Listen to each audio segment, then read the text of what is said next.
What is going on, everybody? Back for another video today. Um, Fair warning, my voice may be a little off. Uh, Texas weather is gonna do what Texas weather wants to do. It goes from being high 70s all week to low 50s today, which is why I'm wearing a jacket. And of course, that's kind of messing me up today. But wanted to get a video out to go over some recent pickups that I have gotten, and ones that I just never made videos for. I think going back as far as early January. So since the start of the year, just gonna kind of go over some of the pickups I've gotten, ones that I haven't made videos for yet. So kick back, relax. This is gonna be a little bit of a longer one. I'm gonna ramble on, likely about stories associated with the cards. Yeah, kick back, relax, and enjoy. So first thing I wanted to go over is a recent PSA order that I received back. I've already shown two of the cards in a different video, but I will circle back around to those. It was a small vintage baseball order. Nothing too huge, but just cool cards for me. So first up, have a 53 Bowman Color Larry Doby. Picked this one up raw. As a matter of fact, I think I bought all of these at a card show. Not all at the same show, but I think I want to say I got all these at shows. Next up, sticking with Larry Doby, 54 Topps in a 4. This one was this one and the next one I'm about to show were both in really good condition. So I knew that they would do pretty well, and I'm happy with a 4. But yeah, really good looking card there. And then next up we have the 56 Doby, and this one also got a 4. So just really good looking Larry Doby cards. Now we're gonna go into a couple of Warren Spahns here. First up is the 55. This one got a 2. It's a really good looking 2. The color on it is fantastic. I think there's a wrinkle or a crease, something like that probably got it down to a 2, but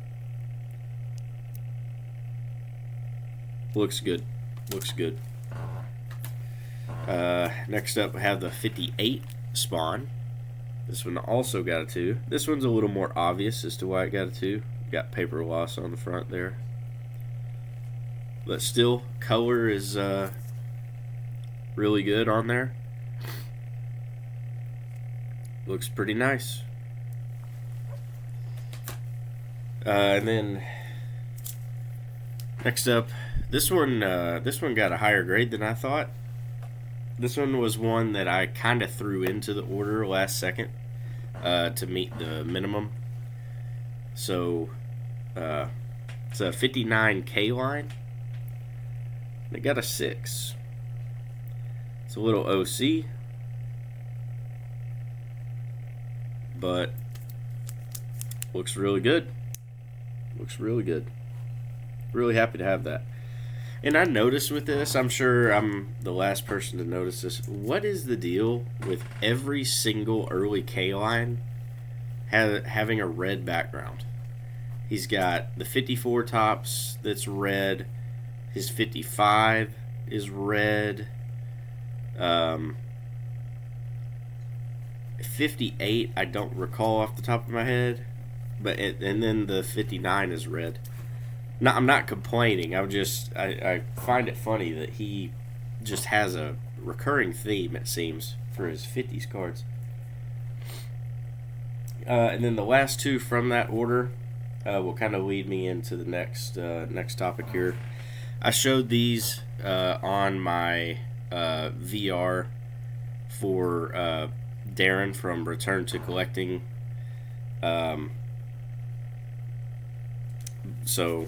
But show them off here again.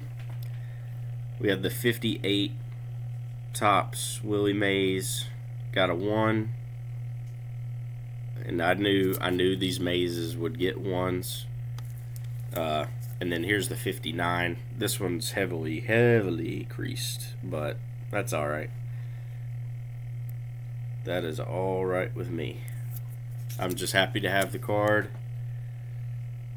Another one in my maze collection.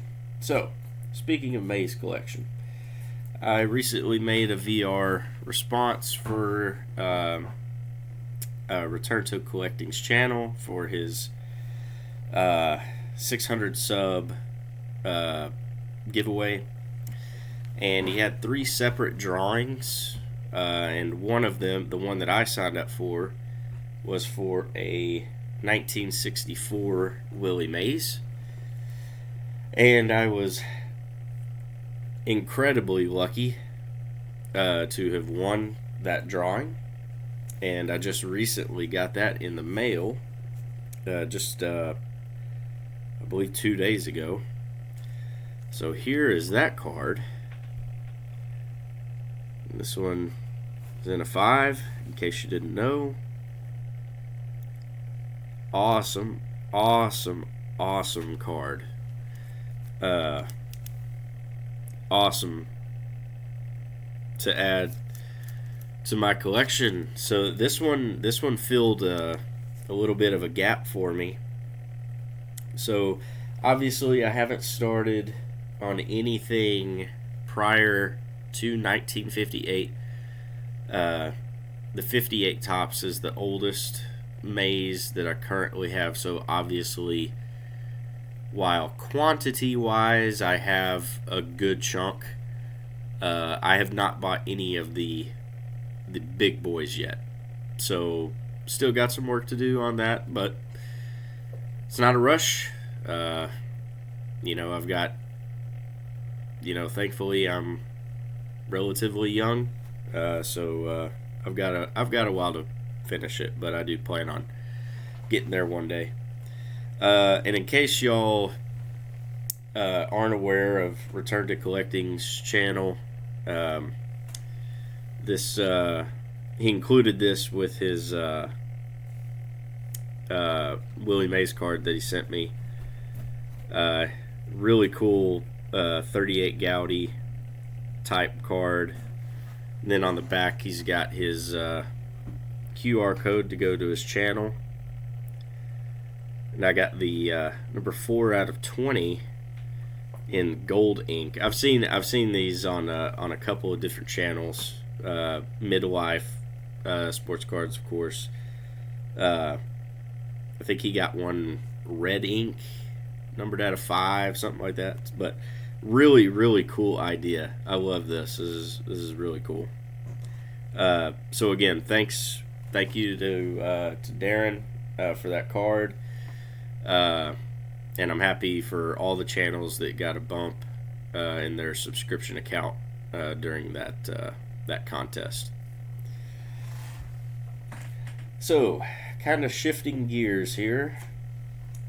I do have. This is where I go into story mode a little bit. So, sometime later last year, I picked up this Cincinnati Redlegs photo album. So, okay, this isn't a very well-known set that I'm about to go into. Really cool though. So it's called Sohio, which was a gas station chain in Ohio. And in 1957, they came out with two photo albums of the teams in Ohio. So you have your Cincinnati Reds and you have your Cleveland Indians. So included in the Cincinnati Reds album is Frank Robinson. So again, this is 1957, and as many of you know, his rookie card is in the 1957 Top set. So I bought the album, which included every card in there. When I bought it, the pictures were not stuck to the album, but I decided to send the Frank Robinson in for grading. I've shown this off before, but it'll lead into the next thing here. So I got an authentic altered. It's really diamond cut, especially at the bottom. You can see. I don't know if it was really altered or if that's the way it came, but I'm not real picky. I picked up the whole album for about $50, something around there. Which, by the back, you can see it was taped to the back originally, but again, when I got it, it wasn't on there. But I was really happy to get this. This is really cool. Black and white photo. Rookie year, Frank Robinson. So it was really cool to have this. Well, of course, when I got the Cincinnati Reds album, I needed to get the Cleveland Indians one. There's only two. And again, I got it relatively cheaply. I think it was sometime around Christmas time, eBay had it was like a $10 credit if you spent $50 or more on an item. So I was able to get this for $50, and then got the $10 off. So basically $40 all in. Now this one, these are glued or taped. I think they're glued though. And this one happens to include the picture that it's most famous for.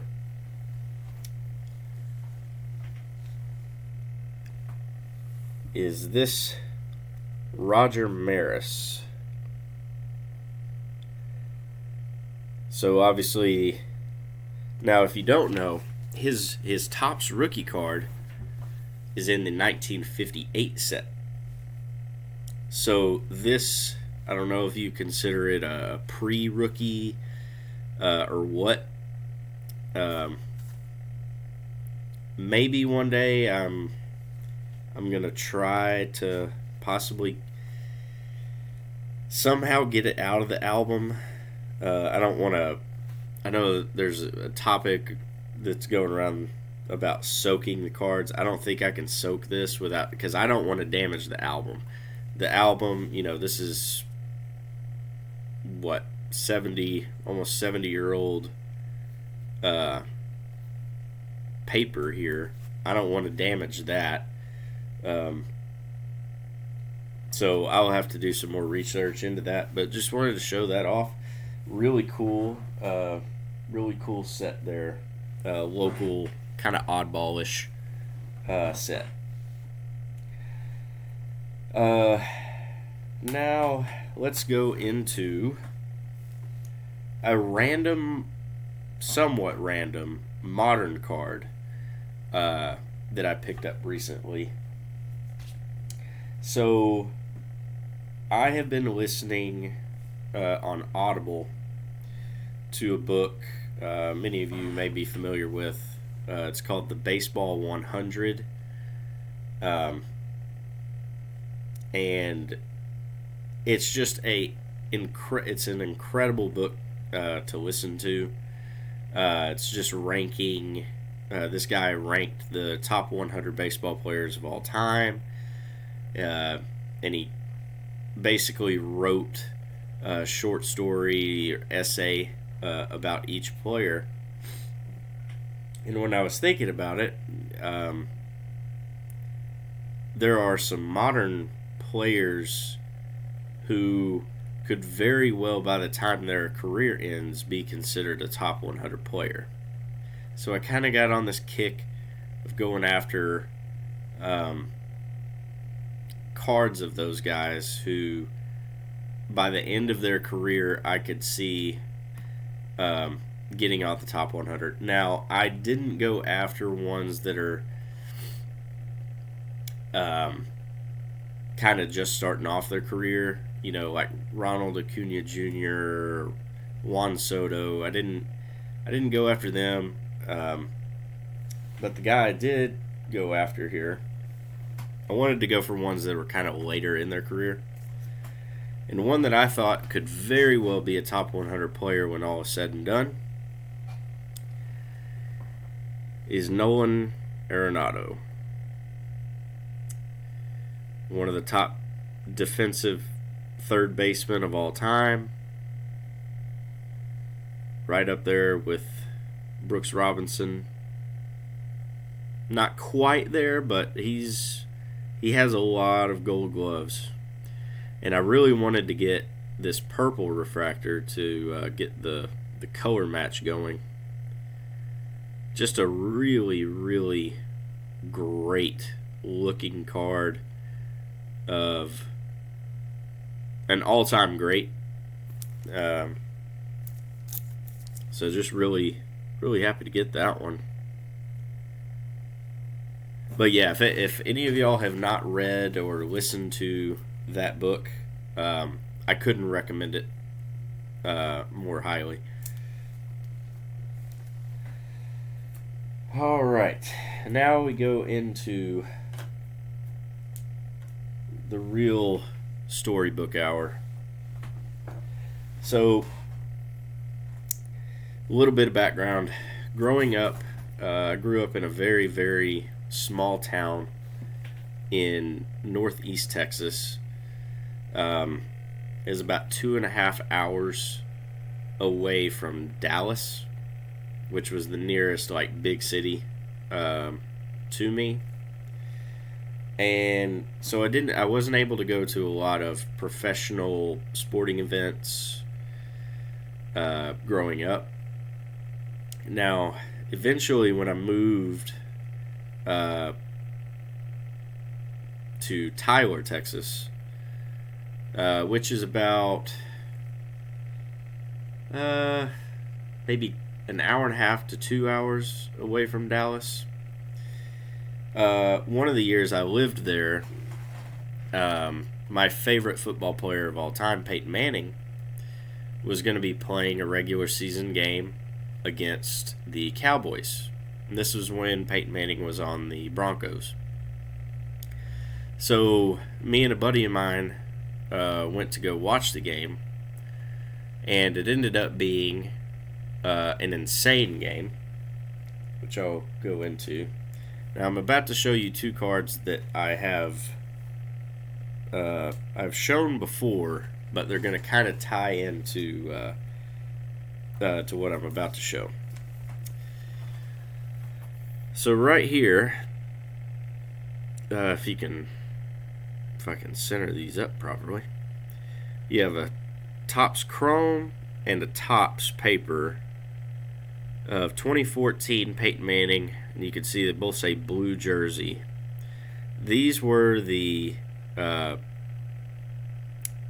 variation cards, and the picture from this game, you can see the picture a little better on the Topps paper. Peyton Manning ran this ball in for a touchdown. He had it. It was basically a play-action play. The defense completely thought that the running back had the ball, and he just ran it into the end zone. You can tell a little bit from the background that it's Cowboy Stadium, but and then also the Cowboys on the sideline back there.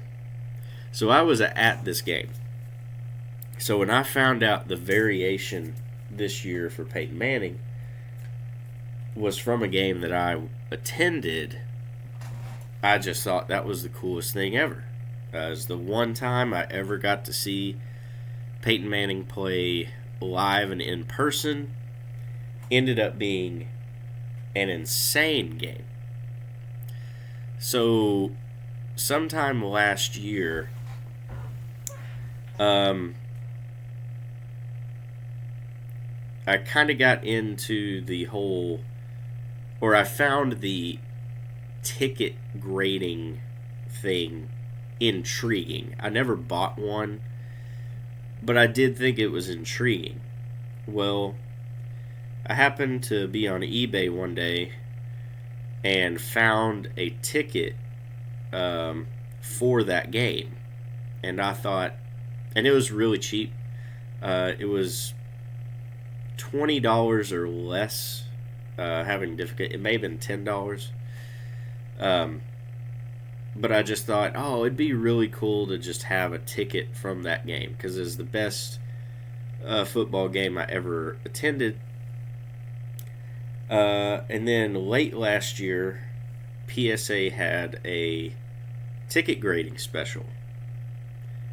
And I just decided, what the heck, we'll just get it slabbed up. It'll just be really cool to have. So I did that. And I happened to get a 10. Now, as you can see from this flip here, Denver 51, Dallas 48. And then it has Tony Romo and Peyton Manning stats on there. So a 99-point combined score game, which is one of the highest scoring NFL games of all time. FYI, this game did not go to overtime. This was completely in regulation. The Broncos kicked a game-winning field goal. I can't recall if it was at the buzzer or if Dallas had a shot to win or tie it at the end. But I think it was I think the clock expired. But just an insane game to go to. And I thought it was really cool that this came back a 10. So, both of my Peyton Manning cards here both got 10s as well. So I have them displayed on one of my displays all side by side, and it's incredible. I'm really happy to have all of those. What's funny is I actually pulled this card, the Topps paper. I pulled this card. I had no idea it was a variation until years later. I just happened to hold on to it because I thought it was cool. I didn't put two and two together that I was at this game until years later. Anything like that. And then I found the Topps Chrome, I believe, on ComC.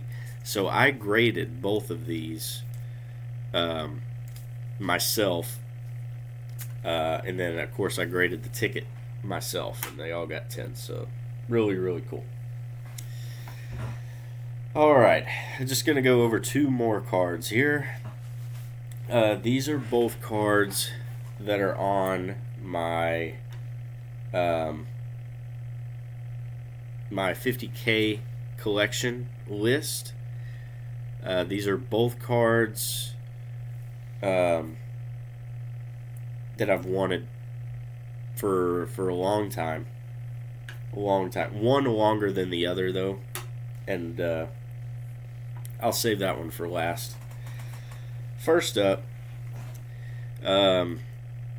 this card was one of the first ones when I really got into vintage baseball, which has been a somewhat recent thing. I was kind of, when I first got into the hobby, I was much more of a football guy. This was, the early 2010s, 2012, 2013, 2014. I was all football, which looking back on it really sucks because I missed out on the whole Mike Trout, thing. But I was really into football. When I got into baseball, on one of the channels, I don't recall because this was a few years ago, someone had shown this card, and I thought that it was one of the coolest, just most beautiful looking cards that I had seen. And I really wanted one. And just recently, I was kind of on MySlabs, and when I got on, it was just one random night. When I got on, they had the most recent card that had been listed was this one that I'm about to show, and it was at an incredible price for what I thought it would go for. So I did a little digging. I was like, is this really a good deal? Because it seems like a really good deal. And it was. So I ended up buying it. I got really lucky that I had just logged on to MySlabs. I don't get on there a ton. It was just kind of a right place, right time moment for me. Without further ado, let's show this thing off. So this is the 1958 Topps Hank Aaron. This is in a SGC 3.5. What a great looking card that is. Believe on my 50K video that I put out, I think I wanted a 4, if I'm not mistaken, and I think I had estimated it. I think I estimated it properly. I want to say it was 2 to 250, somewhere in that range. I ended up getting this one for, I believe it was 110, 115, and it looks great for a 3.5. I mean, there's no major issue I see. Obviously, the centering is off a touch, but that isn't a ton. That's not a ton. There's a little smudge right here, as you could probably see, but that's so minor for me. I could not care less. So happy to get this card, and I stand by it. It's one of the best looking cards. Period. All time great. Hank Aaron, one of my favorite players of all time. Just awesome.